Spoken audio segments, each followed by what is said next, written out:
عارف رومی رحمۃ اللہ علیہ فرماتے ہیں کہ مثال دینے کے لیے بات سمجھاتے ہیں. فرماتے ہیں ایک شخص جنگل میں لکڑیاں کاٹنے جایا کرتا تھا تو شیر سے دوستی ہو گئی, یعنی ڈائریکٹ بادشاہ سے دوستی ہو گئی. اور بادشاہ بھی وہ جو جنگل کا بادشاہ ہے, جنگل کے بادشاہ سے دوستی ہو گئی. اب وہ لکڑہارا غریب آدمی تھا, لکڑیاں تو کاٹنی ہوتی تھی. تو وہ جنگل کا بادشاہ اعلان کر دیتا جانوروں کو کہ میرا دوست آیا, ایک تو کوئی تنگ نہ کرے, اور دوسرا یہ کہ سب لوگ مل کے اس کے ساتھ تعاون کریں. کبھی کوئی جانور لکڑیاں اکٹھی کراتا, کبھی کوئی اپنی پشت پہ گدھا, بیل, گھوڑا, خچر رکھ کے وہ لکڑیاں باہر چھوڑنے آتا.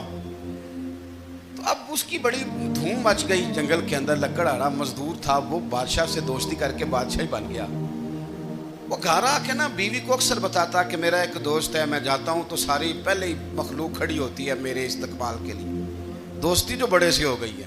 بنا ہے شاہ کا مصاحب تو پھر ہے اتراتا, وگرنہ شہر میں غالب کی آبرو کیا ہے. ہمیں تو پوچھتا ہی کوئی نہیں, یہ تو بنا ہے شاہ کا مصاحب تو پھر ہے اتراتا, وگرنہ شہر میں غالب کی آبرو کیا ہے.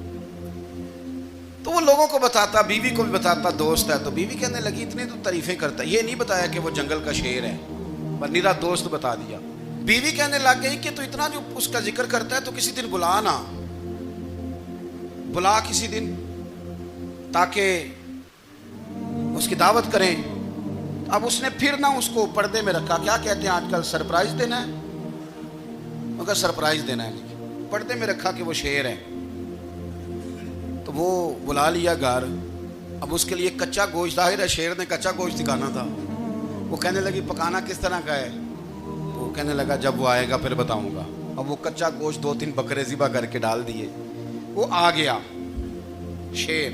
عارف رومی کہتے جب وہ آیا نا تو اس کی بیوی نے دیکھا تو اس نے ایک سخت جملہ کہہ دیا. کہنے لگی اوہو, میں سمجھی تھی پتہ نہیں کون ہے, اس طرح کے درندے تیرے یار ہیں, کتے بلے دوست بنائے ہوئے ہیں, یہ کیا بات ہوئی.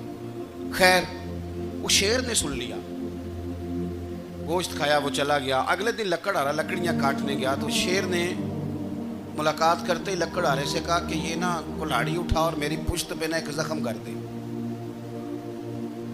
اس نے کہا نہیں میں یہ کام نہیں کرتا, تو میرا دوست ہے. اس نے کہا سن بھائی, میں نے پیار سے کہا ہے تو مان جا, ورنہ میں ہوں شیر, میں نے تجھ سے منوا ہی لینا ہے, میں کوئی تکلیف دوں گا مناسب نہیں, تو کر. اس نے کلاڑی اٹھائی اور اس کی پشت پہ ایک زور سے زخم لگا دیا, خون بہنے لگا. اس نے کہا تو نے آج کے بعد آنا ہے, لکڑیاں کاٹنی ہے, تجھے کوئی کچھ نہیں کہے گا, بس یہ ایک حکمت تھی جو میں نے کیا ہے. قصہ مختصر. وہ آتا رہا, لکڑیاں ملتی رہیں, خدمت بھی ہوتی رہی. 6-8 ماہ گزر گئے. ایک دن شیر اس سے کہنے لگا یہ میرے ذرا بال اٹھا کے دیکھ, وہ جو تو نے زخم لگایا تھا وہ کہاں پہ ہے. اس نے وہ بال اٹھا کے دیکھا تو زخم ملا ہی نہیں, کئی جگہ پہ ٹٹولا کا, یار یہاں تھا, یہاں تھا, یہاں تھا. شیر نے پھر کیا کمال جملہ کہا. اس نے کہا کہ وہ جو کلاڑی کا زخم تو نے لگایا تھا نا وہ مکمل ہو گیا, لیکن تیری بیوی کا جو لہجہ تھا اور اس کی جو تلخی تھی وہ آج تک میرے ذہن میں موجود ہے, وہ ابھی بھی مجھے تکلیف دیتی ہے. وہ بات سوچتا ہوں مجھے اس نے درندہ کہا, اس نے میرے بارے میں اتنے کچے اور کمزور اور سخت جملے کہے, تو وہ بات مجھے بھولتی, وہ آج بھی میرے ذہن میں اسی طرح گونجتی ہے.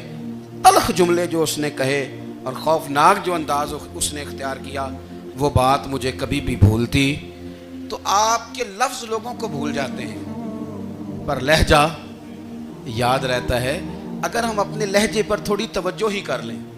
کچھ لوگ کہتے ہیں جی میرا جی روٹین ہی یہ ہے بات کرنے کی, تو یہ یاد رکھنا کسی وقت ایسا بھی ہوتا ہے کہ شیر کو سوا شیر مل جاتا ہے.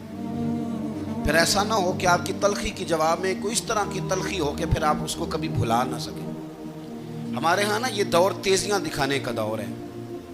کچھ لوگ ضرورت سے زیادہ تیزی دکھانے کی کوشش کرتے ہیں. ان بیچاروں کا کبھی کبھی اتنا سخت نقصان ہوتا ہے کہ ان کو ان سے بھی کئی گنا تیز بندہ مل جاتا ہے. وہ کسی ایسی جگہ جا کے بیچارے الجھ جاتے ہیں جہاں سے واپسی کا راستہ نظر نہیں آتا.